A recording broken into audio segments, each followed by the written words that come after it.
Student, तो हम लोग पढ़ेंगे आज chapter 8 how do organism reproduce. इस चैप्टर में हम लोग पढ़ेंगे कैसे ऑर्गेनिज्म रिप्रोड्यूस करते हैं, क्या क्या मोड ऑफ रिप्रोडक्शंस होते हैं, कैसे प्लांट्स में रिप्रोडक्शन होता है, कैसे एनिमल्स में होता है। उससे पहले यहाँ पर एक क्वेश्चन आता है, why do organism reproduce. Organism reproduce क्यों करते हैं। After all, reproduction is not necessary to maintain the life of an individual organism unlike the essential life process such as nutrition, respiration and excretion. तो जैसे कि बाकी की life process होती है किसी भी ऑर्गेनिज्म में जो एसेंशियल होती हैं, जैसे कि न्यूट्रिशन, रेस्पिरेशन, एक्सक्रीशन, वैसे रिप्रोडक्शन तो नेसेसरी नहीं होता, ज़रूरी नहीं होता है। उसके अलावा जो इंडिविजुअल है उसको अपनी तरह दूसरा इंडिविजुअल बनाने के लिए क्या चाहिए होती है, बहुत सारा एनर्जी चाहिए होती है। तो इतनी दिक्कत है, अगर हमें एनर्जी भी वेस्ट करनी है और ये जो प्रोसेस है वो एसेंशियल भी नहीं है, तो कोई ऑर्गेनिज्म क्यों रिप्रोड्यूस करेगा, क्यों ज़रूरी होता है रिप्रोडक्शन। अगर हम यहाँ पर लें, if there were to be only one non reproducing member of a particular kind, it is doubtful that we would have notice its existence. अगर हम देखें कि कोई भी ऐसा ऑर्गेनिज्म हो जो सिंगल हो, ठीक है, वो रिप्रोड्यूस ना करता हो, तो क्या उसका सर्वाइवल अर्थ पर बना रहेगा, क्या उसका एग्जिस्टेंस अर्थ पर बना रहेगा हमेशा के लिए? नहीं होगा। क्यों? क्योंकि वो रिप्रोड्यूस नहीं करा, अपने जैसा दूसरा ऑर्गेनिज्म बना नहीं रहा, तो एक टाइम ऐसा आएगा कि उसकी डेथ हो जाएगी और वो ऑर्गेनिज्म जो होगा अर्थ से ख़त्म हो जाएगा। तो इसलिए क्या होता है, रिप्रोडक्शन बहुत ज़रूरी होता है। तो रिप्रोडक्शन की यहाँ पे अगर डेफिनेशन की बात करें तो क्या होती है, the biological process by which organism give rise to their own kind. वो बायोलॉजिकल प्रोसेस जिसमें ऑर्गेनिज्म क्या करते हैं, अपनी तरह दूसरे ऑर्गेनिज्म को बनाते हैं। ठीक है। Do organism create exact copies of themselves. क्या ऑर्गेनिज्म जो होते हैं वो अपनी जैसी कॉपी, सेम कॉपी बनाते हैं। Organism look similar because their body designs are similar. Organism जो होते हैं वो सिमिलर दिखते हैं, क्यों? क्योंकि उनकी बॉडी डिज़ाइन कैसी होती है, सिमिलर होती है। मीन्स जैसे आप अपने पेरेंट्स की तरह हैं, जैसे आपके 2 हाथ 2 पैर एक सर है। जैसे टाइगर है उसके 4 पैर होते हैं, तो उसके जो बेबीज़ होते हैं उनमें भी 4 पैर होते हैं। तो ऑर्गेनिज्म की जो बॉडी डिज़ाइन होती है वो क्या होती है, सिमिलर होती है। If the body designs are to be similar, the blueprints of these design should be similar. इनकी बॉडी डिज़ाइन सिमिलर है, यानी इनके ब्लूप्रिंट्स भी क्या होंगे, सिमिलर होंगे। ठीक। The reproduction is the most basic level will involve making copies of the blueprints of body design. तो रिप्रोडक्शन में बेसिक जो लेवल होता है उसमें क्या होता है, जो मेन जो स्टेप होता है उसमें क्या होता है, जो बॉडी डिज़ाइन होती है उसके ब्लूप्रिंट्स तैयार किए जाते हैं। तो क्लास 9th में हम लोगों ने पढ़ा था कि सेल में क्या प्रेजेंट होता है, न्यूक्लियस, और न्यूक्लियस में प्रेजेंट होते हैं क्रोमैटिन थ्रेड्स।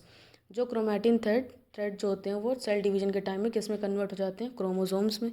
अब क्रोमोसोम्स में क्या प्रेजेंट होते हैं, जीन्स, जिनमें एक तरह का प्रोटीन प्रेजेंट होती है जिसे हम बोलते हैं डीएनए। ठीक। डीएनए मॉलिक्यूल प्रेजेंट होते हैं, डीऑक्सी राइबो न्यूक्लिक एसिड। ये डीएनए जो होते हैं इनका क्या काम होता है, the DNA in the cell nucleus is the information source for making protein. तो ये डीएनए जो होते हैं इनका काम होता है न्यूक्लियस में इस तरह की प्रोटीन बनाना जो क्या करती है, इन्फॉर्मेशन को कैरी करती है। ठीक है। If the information is change the different proteins will be made. और अगर इन्फॉर्मेशन चेंज होगी तो प्रोटीन जो होगी वो भी चेंज हो जाएगी। Different protein will eventually lead to altered design. और अगर प्रोटीन चेंज हो गई तो जो नई डिज़ाइन बनी, जो न्यू जनरेशन होगी उसकी बॉडी डिज़ाइन भी क्या हो जाएगी, बदल जाएगी। The basic event of reproduction is the creation of DNA copy. तो जब रिप्रोडक्शन का बेसिक इवेंट क्या होता है, यहाँ पर डीएनए की, जो डीएनए होता है उसकी कॉपी बनती है। Cells use chemical reaction to build copies of their DNA. Cells क्या करती हैं, केमिकल रिएक्शंस करती हैं, जिनमें क्या होता है कि जो डीएनए होता है उसकी कॉपीज़ बनाई जाती हैं। This creates two copy of DNA in a reproducing cell. तो सेल में क्या होता है, जो रिप्रोड्यूसिंग सेल होती है उसमें 2 डीएनए की कॉपीज़ बनती हैं। ठीक। However keeping one copy of DNA in the original cell and simply pushing the other one out would not work. तो इसमें क्या होता है, जो रिप्रोड्यूसिंग सेल होती है उसमें डीएनए की 2 कॉपी बनती है। मान लीजिए ये रिप्रोड्यूसिंग सेल है, तो यहाँ पर डीएनए की 2 कॉपी बनती हैं। ठीक। तो डीएनए की 2 कॉपी, अब एक कॉपी इसी सेल में रहेगी लेकिन एक कॉपी क्या करते हैं, सेल से बाहर कर दिया जाता है। अब डीएनए जो होता है बिना सेल के सर्वाइव नहीं कर पाएगा, वहाँ पे अगर और सेलुलर एपरेटस नहीं हुए तो ये डीएनए वहाँ पर सर्वाइव नहीं कर पाएगा। तो इसके लिए दूसरा एडिशनल सेलुलर एपरेटस चाहिए होता है। तो इसी सेल से, जो ये सेल है, इसी सेल से क्या होता है, यहाँ पर दूसरी सेल बन जाती है। ये डीएनए यहाँ ट्रांसफ़र हो जाता है और इसी सेल से दूसरी सेल भी बन जाती है। तो हम कह सकते हैं कि एक सेल से यहाँ पर क्या हो गई, 2 सेल बन गई। तो इस तरह से क्या होता है, सेल डिवीजन होता है। ठीक है। Because the copy pushed out would not have any organise cellular structure to maintain the life process. जैसे मैंने बताया कि डीएनए बिना किसी सेलुलर एपरेटस के उसमें नहीं सर्वाइव कर सकता तो वहाँ पर क्या होता है, दूसरी सेल बन जाती है। तो इस तरह से जो होता है सेल डिविजन्स होता है। These two cells are core similar but they are likely to be absolute identical. तो ये दो सेल्स जो होती हैं वो क्या होती हैं, सिमिलर होती हैं लगभग, लेकिन क्या ये आइडेंटिकल होती हैं? आइडेंटिकल मीन्स होता है एग्जैक्ट कॉपी। तो क्या ये एग्जैक्ट कॉपी होती हैं? The answer is this question will depend on how accurately copying reaction involve occur. तो ये आइडेंटिकल हैं या नहीं है, ये पूरा किस पे डिपेंड करता है कि जो कॉपिंग रिएक्शन हुई है, ठीक, वो कितना रिलायबल थी, वो कितनी एक्यूरेट थी, ठीक। No biochemical reaction is absolutely reliable. कोई भी बायोकेमिकल रिएक्शन ऐसी नहीं होती जो बिल्कुल क्या हो, एग्जैक्ट सेम हो। Therefore it is only to be expected that the process of copying DNA will have some variations each time. तो ये माना जाता है और ये होता है क्या कि जब डीएनए कॉपिंग होती है तो कुछ ना कुछ वेरिएशंस हर बार उसमें आ जाते हैं। जो नई सेल बनती है, जो नया डीएनए बनता है, उनमें क्या होते हैं, नई सेल्स में कुछ ना कुछ वेरिएशंस आ जाते हैं। As a result the DNA copying generated will be similar but may not be identical to the original. तो क्या होता है, जो नई डीएनए बन रही, जो नई कॉपी बन रही है डीएनए की, वो सिमिलर तो होती है, ठीक, लेकिन आइडेंटिकल नहीं होती, ओरिजिनल के आइडेंटिकल नहीं होती, मतलब एग्जैक्ट कॉपी नहीं होती है। Some of these variations might to be so drastic that the new DNA copying cannot work with the cellular apparatus inherit। तो क्या होता है, कभी कभी ये वेरिएशन इतने ज़्यादा ड्रास्टिक हो जाते हैं, इतने ज़्यादा चेंजेस हो जाते हैं कि जो डीएनए है वो उस सेलुलर apparatus में सर्वाइव नहीं कर पाता है, और जो न्यूबॉर्न सेल होती है वो क्या हो जाती है, ख़त्म हो जाती है, ख़त्म हो जाती है। On the other hand there could still be many other variations in DNA copies. तो ये लगातार जब डीएनए बनता रहता है, नई कॉपीज़ बनती रहती है, उसमें क्या होता है, लगातार वेरिएशंस आते रहते हैं। इन्हीं वेरिएशंस की वजह से क्या होता है, इवोल्यूशन, ठीक। इवोल्यूशन के बारे में हम लोग नेक्स्ट चैप्टर में पढ़ेंगे, लेकिन आपको पता है कि पहले हम लोग ह्यूमंस नहीं हुआ करते थे, हम लोग पहले एप हुआ करते थे, लेकिन धीरे धीरे क्या हुआ, वेरिएशंस हुए और हमारे डीएनए में वेरिएशन होने की वजह से हम चेंजेस आते रहे और ये वेरिएशन लगातार हो रहे हैं।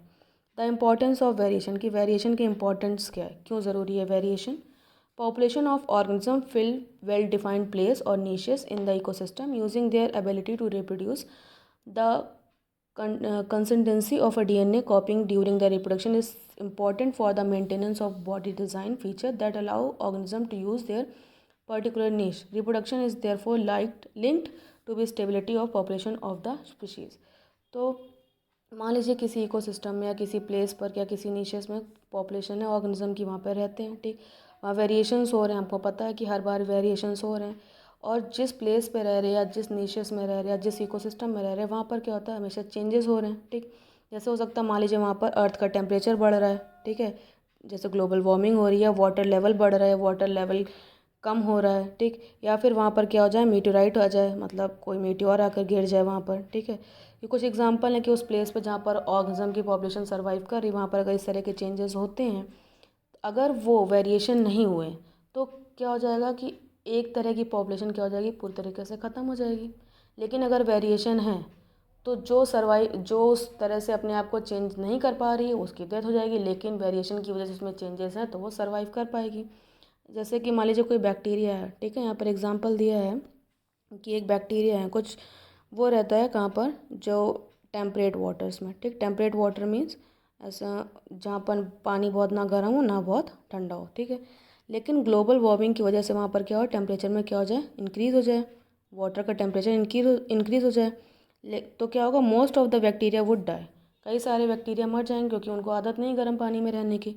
लेकिन जो नई स्पीशीज़ बनी जिनमें वेरिएशंस हुए वो क्या करेंगे, हीट को रेजिस्टेंस होंगे और उस हीट में अपने आप को सर्वाइव कर लेंगे। इसलिए वेरिएशन क्या होते हैं, variation is useful for the survival of species over time. तो वेरिएशन किसी भी स्पीशीज़ के लिए बहुत ज़रूरी होते हैं। अगर वेरिएशन नहीं है, सारी स्पीशीज़ सेम है, तो किसी भी तरह की प्रॉब्लम आने पे वो सारी स्पीशीज़ क्या हो जाएगी, ख़त्म हो जाएगी। अगर वेरिएशन है तो जो सर्वाइव नहीं कर पा रही है वो ख़त्म हो जाएगी, लेकिन जो सर्वाइव कर पा रही है वो रह जाएगी। Okay, that's all for today.